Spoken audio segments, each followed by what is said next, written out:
ทรัมป์พบกับนายกรัฐมนตรีนอร์เวย์ภาษีและสงครามยูเครนเข้ารวมกับเราเมื่อประธานาธิบดีทรัมป์และนายกรัฐมนตรีสโตลเตนเบิร์กพูดคุยเกี่ยวกับการค้าสันติภาพและความสัมพันธ์ระหว่างประเทศ Well, thank you, Mr. President. This year is 200 years since the first immigration from Norway to the U.S. We come here early in your term. Appreciate that you take time. We have highlighted that very close cooperation.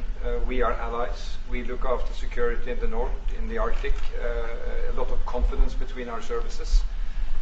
We have discussed in detail the war in Ukraine. I have saluted the President for his initiative to make progress towards something that can be a ceasefire and an end to this terrible conflict. It is a complex picture, but it needs political will and push, and we have exchanged ideas on that. And then I think the President and his team have been open to hear our perspectives. And on trade, we have also emphasized that we can benefit, both of us, by trading. We can be complementary, and we can find good solutions. But first of all, I appreciate, Mr. President, the spirit and the tone of this conversation, which has been confirmation of a very strong partnership. Thank you very much. Appreciate it. Any questions? Can I ask you first, Mr. President, have you spoken about the tariff that you want to impose on Norway? Is there a chance that you can lower? We spoke about trade, and we understand each other very well. I think we'll have no problem. You think that you will get an agreement? I think we'll have no problem whatsoever with Norway. Mr. President, discuss a possible visit to Norway? To discuss a possible visit for President Trump to Norway? We didn't, but I love it. I mean, I've been there, and it is a beautiful place. They have. But I told the President that, he is receiving us early in the term. He's welcome to visit Norway. We would like to have him, and it will be another way of emphasizing this strong friendship. Mr. President, Norway has been a staunch supporter of Ukraine since the Russian invasion in 2022. Has something been discussed here today that may have altered your views on things? No, we want to, very simply, I have no allegiance to anybody. I have allegiance to saving lives, and I want to save a lot of lives. A lot of young people, mostly young people. It's the war. It's the soldiers, and if we can do that, also, as you know, I got started because the money that's been spent on this war is insane. It should have never happened, and it would have never happened if I were president. But Biden spent $350 billion on this, and it's a shame, and that's what got me involved. And then I looked at, and I see the results. It's horrible. It's a killing field. 5,000 soldiers a week on average, and we want to stop that. We both want to stop that for a lot of reasons, but I would say that is my number one reason. Why do you continue to Russia, that you will get Russia to accept a deal that also Ukraine and Europe is willing to accept? I think so, yeah. I do. I believe they will accept, and I think we're going to get this over with. I hope so, soon. You continue to lack support from NATO allies in your goal of obtaining Greenland. How will you proceed if you don't get that support? Well, Greenland's going to be interesting, but that's for another day. I think we need that for international peace. What are you expecting of your And if you allies? don't have that, I think it's a big threat to our world. So I think Greenland's very important for international peace. Yeah, please go ahead. Mr. President, this morning in a Truth Social post, you used the words, Vladimir, stop. That seemed like a slightly different message, a personal message. What is your level of frustration with President Putin? I didn't like last night. I wasn't happy with it. And we're in the midst of talking peace, and missiles were fired. And I was not happy with it. That's what I meant, and that's, what it is. I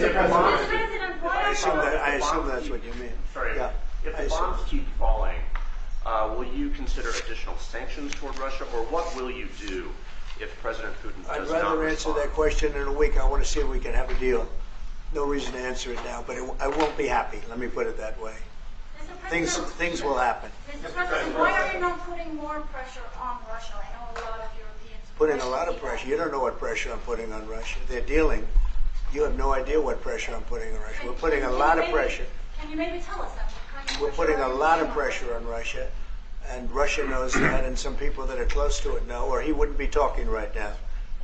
The Prime Minister understands that better than anybody. He wouldn't be talking right now. He's talking, and we're putting a lot of pressure. I think he wants to make a deal. We're going to find out very soon, but it takes two to tango. And you have to have Ukraine want to make a deal too, and they're being hit very hard, and I do believe they want to make a deal. Mr. President, Mr. Prime Minister, if I may. You've said that the Ukraine have to give some territory to win peace, among them Crimea. Do you stand by that? And I know that the former NATO General Secretary today has told you that he does not agree, and he believes in territorial integrity of the Ukraine. How will you deal with that with your allies? And do you stand by that Ukraine have to give? Former Secretary General happens to be right here, you know, so they can't put words in his mouth. He's been a great general, frankly. It was because that's what you are. Really, you're a general. But he's been a great Secretary General. We had a tremendous relationship, very successful, and I think he could speak for himself. He's right here. But do you still agree that Ukraine have to give some territory away to win peace? Well, it depends what territory. They've been fighting. They've lost a lot of territory. We'll do the best we can. Working with Ukraine, we'll do the best we can. But they lost a lot of territory. When you say Crimea, that was handed over during a president named Barack Hussein Obama. That had nothing to do with me, Crimea. That was 11 years ago with Obama. And they made a decision. There wasn't a bullet fired. There was no fighting. There was no anything. They just handed it over. Now they say, well, can you get it back? I think that's going to be a very difficult thing to do. That was given by Barack Obama when he was president, not by Donald Trump. Thank you, Mr. President. You had a long meeting, Mr. President. Proposal that you put on the table was a 30-day ceasefire proposal. Your national security team presented it to both Ukraine and Russia. 2 months ago, Ukraine agreed to that ceasefire proposal. Immediately, Russia has not. And my question is Russia the obstacle to peace based upon that, just getting to that 30-day ceasefire? I don't think so. I think that they both want peace right now. They're ready to do something. We'll see what happens. Complicated, very complicated. But I think they are both very much looking to make a deal. Marco, what would you say? Well, first of all, what was put before our partners was options to discuss about things that it would take to end a war. This war is endable. Both sides just have to agree to it. We've shown them a pathway forward. We've discussed those ideas. It was a good meeting yesterday. There'll be good meetings over the weekend. We've shown them the finish line. We need both of them to say yes. But what happened last night with those missile strikes should remind everybody of why this war needs to end. It's horrible those missiles landed. What's even worse is there are today people that were alive yesterday that are not alive today because this war continues. And the president wants to stop it. And everyone should be thanking the president for being a peacemaker and trying to save lives. That's what we're trying to do here. It's not our war. We didn't start it, as you know. But we're trying to end the dying. We're trying to end the destruction. And we've shown the path forward. We can see the finish line, but both of them have to get there. We're going to do everything we can to help them get there, but they have to ultimately say yes. And we are using a lot of pressure on both. You know, if you think we're just in there because we're nice people, and we are nice people, but we're using a lot of pressure on both. What concessions, Mr. President, and to your national security team, what concessions has Russia offered up thus far to get to the point where you're closer to peace? Stopping the war. Stopping taking the whole country. Pretty big concession. Mr. President, if you are going to take down the tariffs, what do you want Norway to buy more of from the U.S.? To buy more? Well, you don't need snow. You don't need skis. You don't need ski champions either, right? You have a lot of them. We just want to keep the relationship the way it is. We've had a great relationship. I think now maybe closer than ever, but we've had a great relationship with Norway. I think just keep it the way it is. You can't do better. Really? Not even by, say, a fight? Well, if they want to give us some additional concessions, that's okay. You can't do much better. Yes, yes. Mr. President, you've had a long meeting with Norway today. You said that Norway is doing a lot of things right, but on the Ukraine, if I can ask both you and the Prime Minister, did you find common ground today on Ukraine and the peace plan? Totally. It's totally common ground. The Prime Minister can speak about it, but I can just say he wants to see people stop dying more than anything else, and he'd like to see it end. He's going to help us end it. Can I say that to move towards an end of this war, U.S. engagement is critical, and President Trump made that possible. That is clear, that is obvious, it's really happening. Now the important thing is that both parties have to know that they have to deliver, and they have to feel the pressure to deliver. Ukraine is under attack. They are defending themselves. Lives are being lost. And we believe very firmly that there needs to be a ceasefire, the initiative taken by the US some time ago. It needs to be respected. And then to move on to something which both parties can own. That is the complicated part in such a dramatic war. And here I believe Europeans and Americans working together, as we do much closer now. I salute the team of President Trump of being, open in that process. We had a good discussion on this today, and then we have to move on, and we cannot lose time because this is too much drama happening. One thing is people losing their lives, but it is a bad thing for Europe, and it's a bad thing for the world to having such a broad conflict going on.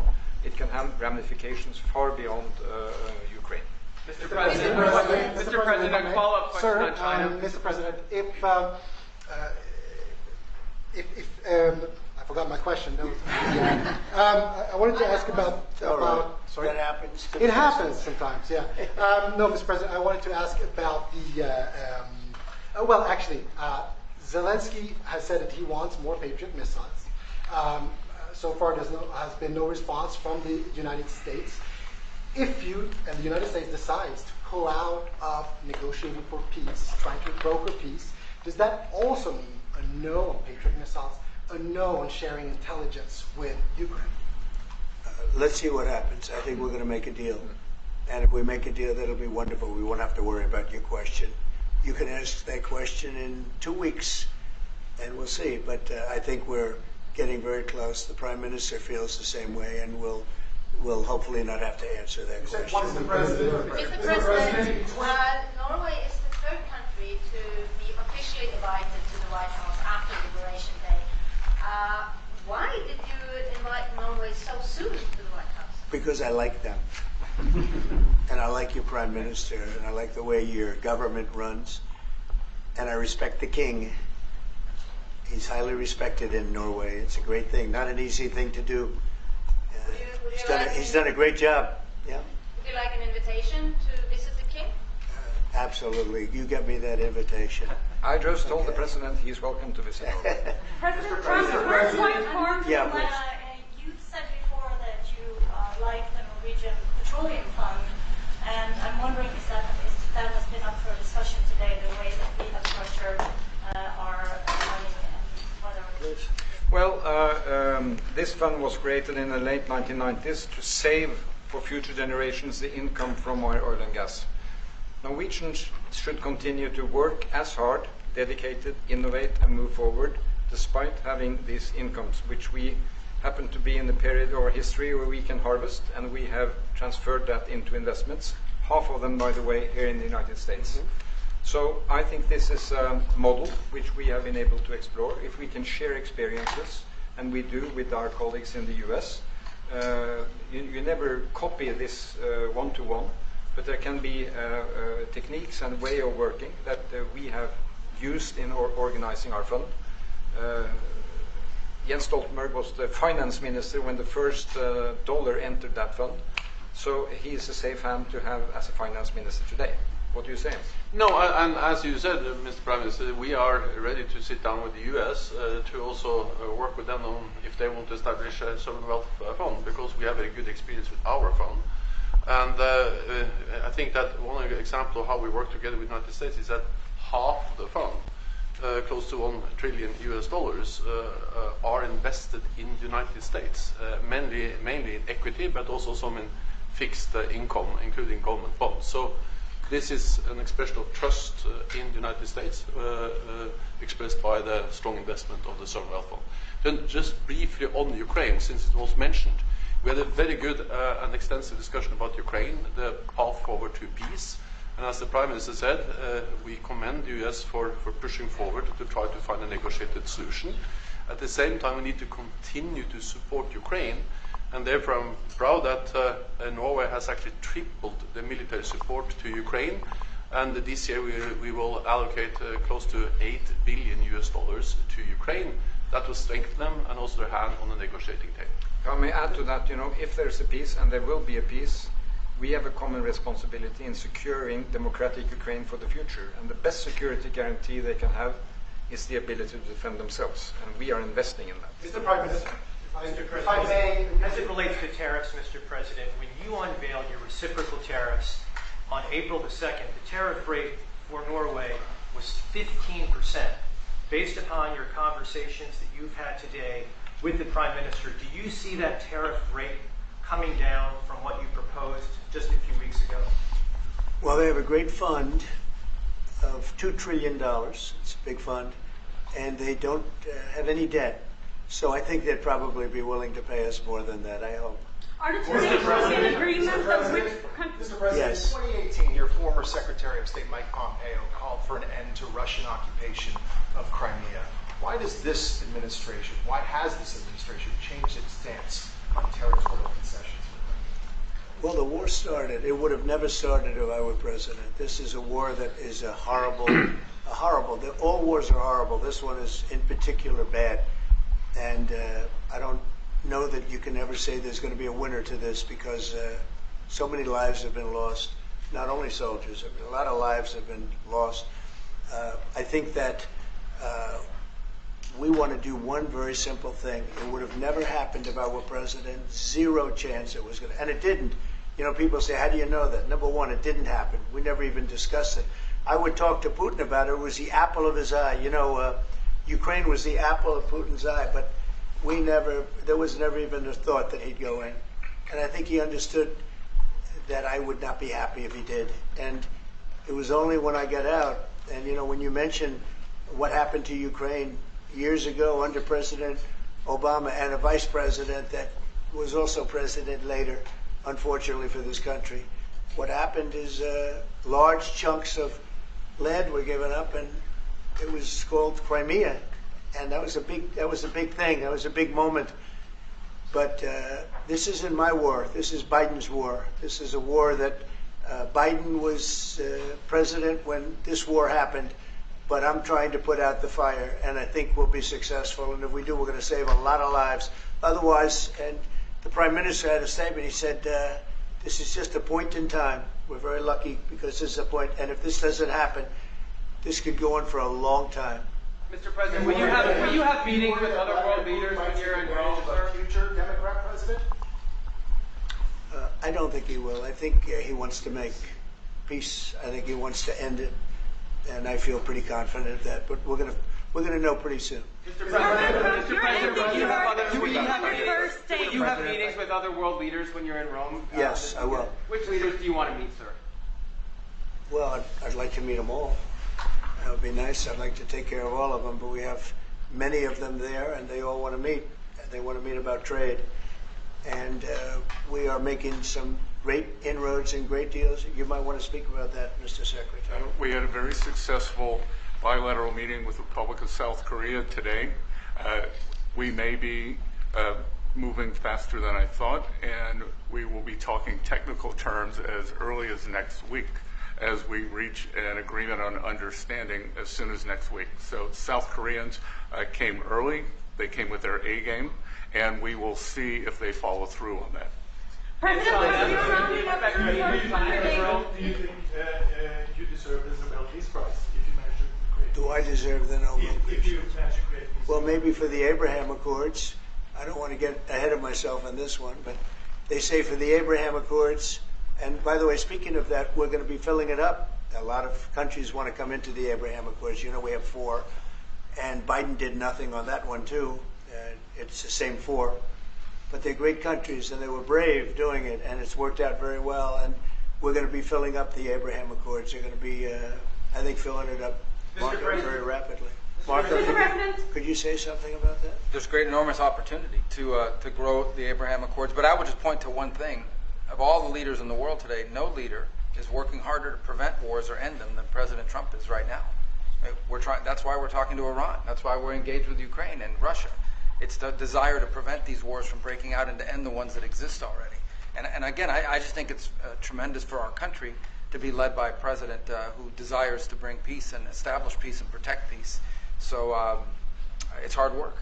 Mr. President. You know, Marco just mentioned something that maybe we should talk about for just a second, if we could, Mr. Prime Minister. And you're involved in it too, because you've been involved in the world and peace.